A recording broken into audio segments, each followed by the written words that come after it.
Test 8, Section 1. In this section, you'll hear a conversation between David and Claudia about their holiday trip. First, you have some time to read questions 1 to 5.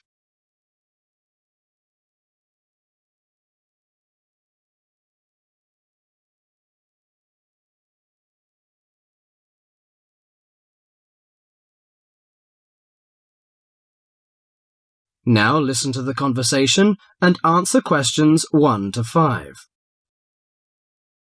Well, Claudia, our first semester at university is almost over. I can't wait for the holidays. Oh, me too.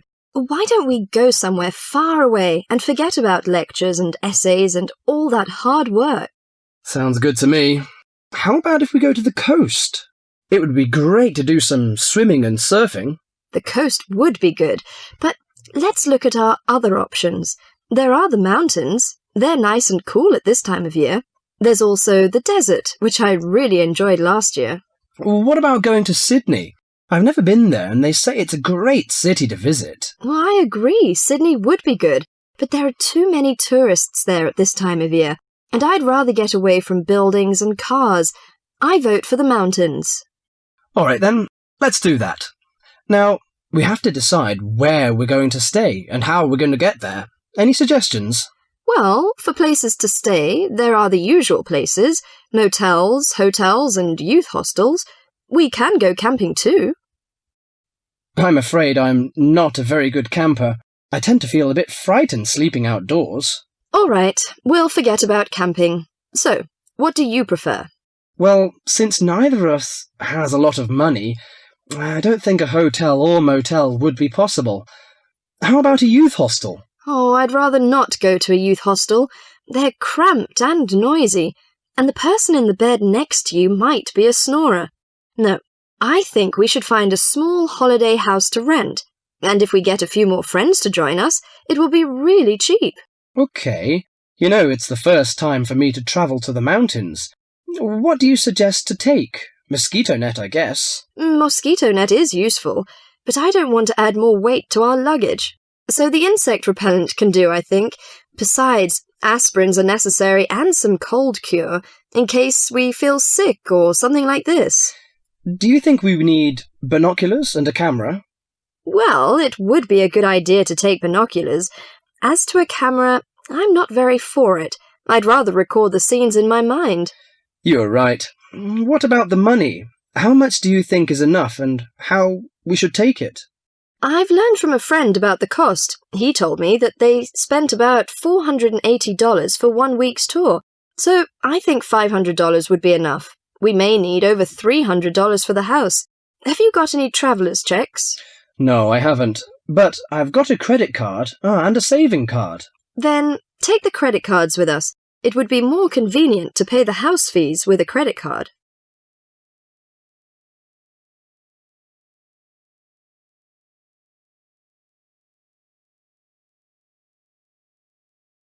Before the rest of the conversation, you have some time to read questions 6 to 10.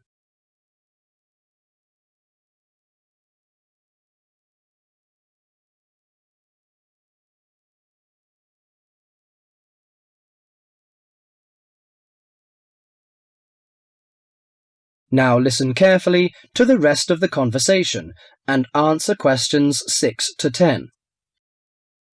Oh, I nearly forgot the date.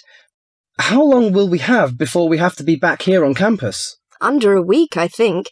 We'll leave on the 14th of April and come back on the 21st, because you know we'll start to study on the 22nd.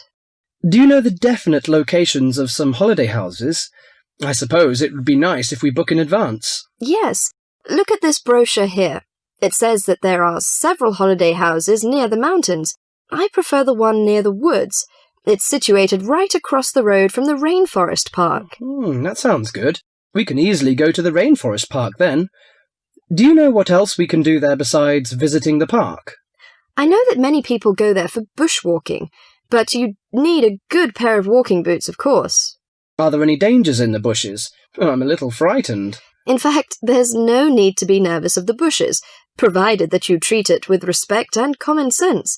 Most of the animals and wildlife are gentle and harmless. There are venomous snakes to be aware of, but really they're much more frightened of you than you are of them. The other thing is that certain plants can cause irritation if you touch them with bare skin. I see. Well, I can't wait for the coming holiday.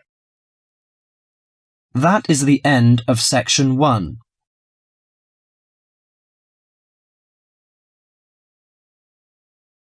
You now have half a minute to check your answers.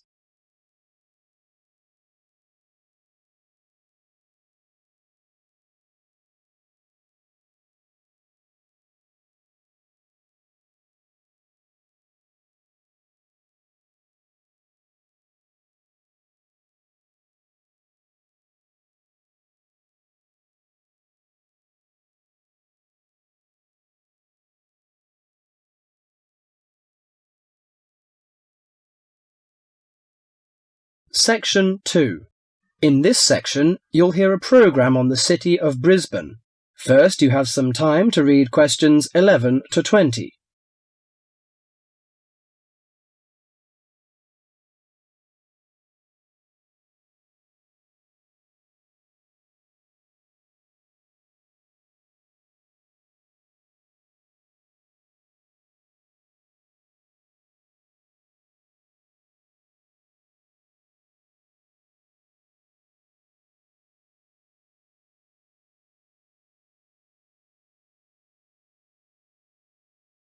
Now listen to the conversation and answer questions 11 to 20. Today in our Around the World programme, Mr. White is going to recommend a charming city to you, Brisbane. Good morning, ladies and gentlemen. Have you ever been to Brisbane? Well, if you are looking for a mild climate, a relaxed atmosphere, and a lot of culture, Brisbane might be the place for you. Its sunny cafes and offshore islands attract surfers and sun lovers, but it is also the arts capital of Queensland, with many museums and art galleries. This thriving artistic setting mixes well with Brisbane's beach town atmosphere. Together, these two qualities make Brisbane a very desirable place to live. No wonder since 1980 over 500,000 Australians have moved here. Brisbane is now Australia's third largest city. English settlers living in Australia established Brisbane in 1842. At that time, more than 100,000 Aboriginal Australians were living in Queensland. As the settlers discovered Queensland's resources, more and more of them moved in. Regretfully, the settlers drove the Aboriginal Australians from their lands. By 1859, Brisbane had grown into a prosperous city. In 1988, the world watched as Brisbane hosted the World Expo. This international fair showcased new technology, but it also showed off the city of Brisbane to the world. Brisbane also hosts a wide range of events year-round. In April, everyone can enjoy a few laughs at the Comedy Festival, and movie lovers will enjoy a film festival that takes place every August. For 2 weeks in September, there is an outdoor festival of the arts. In October, a music festival draws a large crowd. And in January, you can see Brisbane's most bizarre event. You may be surprised to hear that. The annual cockroach races. That's right, people really do train and race cockroaches. Brisbane's nice climate and compact design makes it easy to explore on foot. Follow the golden arrows in the footpath around the city centre. This will lead you on a tour of Brisbane's historical district. From the city centre, take a boat across the Brisbane River to Southbank. This area is popular for its bike paths, beach and weekend market. Hundreds of artists display their wares at this market. It's a great place to pick up some interesting handicrafts. Well, I think what you must be interested in is the unique native animals. Yes, you shouldn't visit Australia without seeing its trademark animals, the koala and kangaroo. The Lone Pine Koala Sanctuary has both. It is located just outside the city centre in beautiful parkland. You can hold one of the park's 130 koalas or feed the kangaroos. Another quiet refuge from the city is Mount Coot-tha, about 8 kilometres from Brisbane. On a clear day, it offers spectacular views of the city. It also has hiking trails and beautiful gardens. Along the Brisbane River, a sunset cruise is also very relaxing. The areas around Brisbane are impressive. A coastal drive south of Brisbane will take you along the Gold Coast. This famous coastline boasts some of Australia's best beaches. Stradbroke Island is another easy day trip from Brisbane. A cliff on the island called Point Lookout offers a great view. From there you can see dolphins swimming below. Brisbane Forest Park, to the north of Brisbane, is a great place for hiking and camping. These great getaways, along with Brisbane's own laid-back charm, make this city an ideal place to visit. That is the end of Section 2.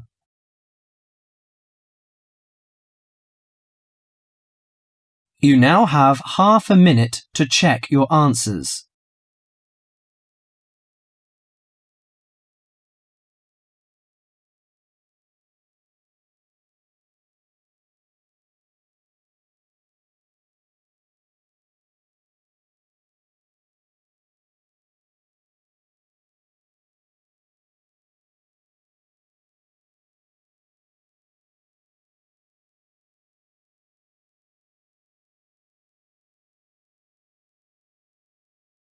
Section 3.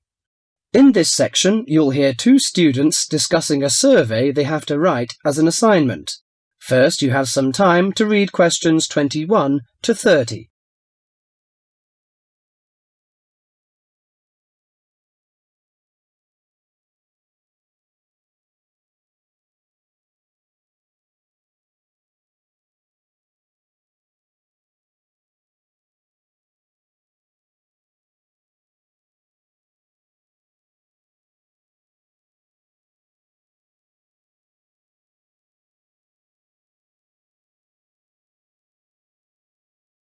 Now listen to the conversation and answer questions 21 to 30.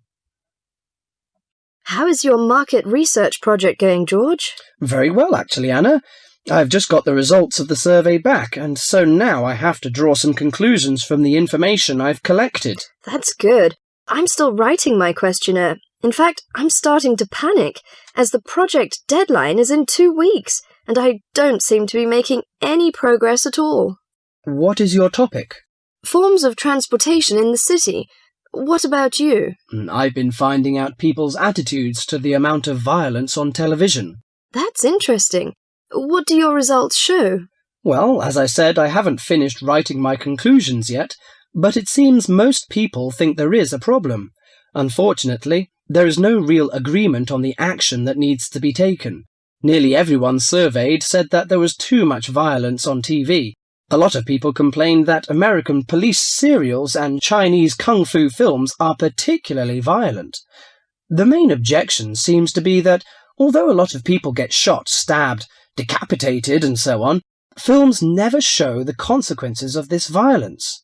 Although people die and get horribly injured, nobody seems to suffer or live with the injuries. Any children watching might take the heroes of these programs as role models and copy their behaviour. So, what did most people suggest should be done? A lot of people were concerned about how these films affect children. They are particularly worried that children will try to behave like the stars. The survey shows that violent programs should be broadcast after 10 p.m, when most children are already in bed. There is also a significant minority of people who feel that violent films should be banned altogether. Or how did people feel about the violence on news broadcasts? Most of the responses I have looked at have felt that violence on news broadcasts is more acceptable, as it's real. Although it's unpleasant, it is important to keep in touch with reality. Still, many people thought that it would be better to restrict violent scenes to late viewing. Your survey sounds very good. How many people filled it in? I gave out 120 and I got 70 back. That's a very high rate of return. Who did you give your questionnaires to? I gave a copy to every student in my hall of residence and a few to friends from other colleges. Don't you think that this will influence your results? How do you mean? The people in your hall of residence are all about the same age. They're all students and from similar backgrounds. Therefore, it is likely that they will have similar opinions. Your results represent student opinion, not public opinion. So how are you going to do your research? Well, I'm going to interview my respondents in the shopping mall. What I'll do is ask people if they have 5 minutes to spare to answer a few questions. If they agree, I will ask them some multiple-choice questions and tick off their answers on my sheet. Isn't it very difficult to ask meaningful questions using multiple choice? Yes, it is. The secret to writing a successful survey is to write simple multiple-choice questions that target the information you're looking for. There, it's better to write a lot of short, specific questions than longer general ones. So that's why it is taking you so long to write. Yeah, but I hope I'll be ready to start interviewing at the weekend. That is the end of section 3.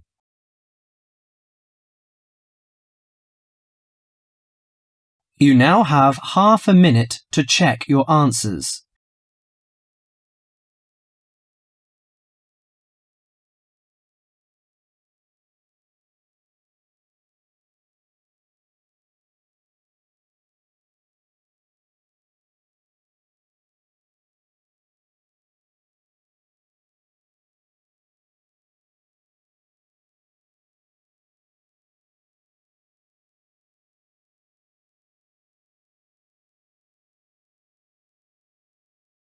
Section 4. In this section, you'll hear an introduction on the adventure class. First, you have some time to read questions 31 to 40.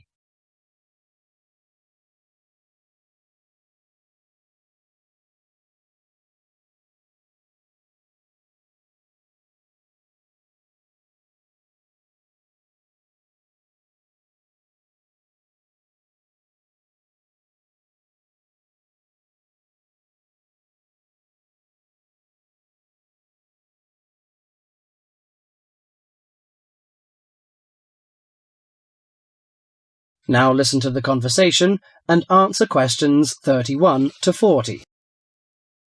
Welcome to Adventure Class. I'm the coordinator of the class. During the course of this morning, I hope to give you a clear idea of what we offer in our class. Before my lecture, listen to the comments on the class. Today we sailed into a group of whales. Class takes place in the middle of elephants, giraffes, and hippos. Yesterday's lecture was at the Great Barrier Reef. Do these comments sound like your typical classroom? Probably not. These accounts come from students studying in adventure classes. An adventure class is a unique type of program that combines textbook learning with real-life exploration. Students and teachers travel together for a program in discovery and exploration. The class is provided by the Australian University's International Program, aiming at promoting students' awareness of international communication and global environment. Here are 3 popular adventure classroom programs that are available to you, college students from the freshman to senior students. The first one is called Australia Short Program. The 3-week course begins with several days in Cairns. There we hold classes on coral protection, how the corals are formed, what are their functions, and what are the threats corals are facing. Students then spend the next 2 weeks on a study tour of Queensland. Known for its sunny beaches, rainforests, and remote outback, Queensland provides a rich learning environment. The highlight of the program is the tour to the Great Barrier Reef. Activities include hiking, birdwatching, and boating. By experiencing local culture up close, students explore the connection between local people and the environment. 6 semester credits are given by the Australian University's International Program, and the tuition fee is $1,950. African Safari Program is another popular class. Kenya's stunning wilderness becomes the classroom for students in the African Safari Program. The 5-week course is set on the beautiful 20-acre campus of Australia International University in Nairobi. University professors combine classroom instruction with hands-on experience to teach wildlife management. In addition to classwork, students take trips to famous places such as Mount Kilimanjaro and Victoria Falls. Students also experience African culture through trips to local villages and Nairobi's city centre. But for most students, the safaris are the highlight of the course. The program includes 3 or 4 safaris. During each safari, participants camp outdoors for up to 6 days. One of the most popular destinations is the Masai Mara Game Reserve. An amazing collection of wildlife lives on the reserve. Students study elephants, zebras, giraffes, rhinos, and other exotic animals in their natural habitat. Those who take the course gain many wonderful memories and a greater appreciation for the Earth's natural resources. Students earn 8 college credits for the program. The cost of tuition is $4,950. The last on the list is Sea Education Association, SEA. The SEA program is a one-of-a-kind opportunity where students live and learn aboard a tall ship. The course combines ocean research with instruction and personal experience in sailing. After careful instruction, both on shore and at sea, the participants begin practicing what they've learned. Everyone on board takes turns operating and navigating a 134-foot sailing ship. That is the most outstanding. Life at sea is non-stop, so everyone is assigned to a watch. During that time, students work in the lab, in the kitchen, on deck, or in the engine room. Each watch group includes 8 people who rotate throughout a 24-hour schedule. They learn how to live at sea and how to work together as a team. Students can choose from 3 programs in different locations, each about 3 weeks long. College credit is awarded, and the cost is $3,600. Is an adventure classroom for you? If the idea of learning through adventure interests you, you might want to apply. It would certainly be an experience you would never forget. That is the end of section 4.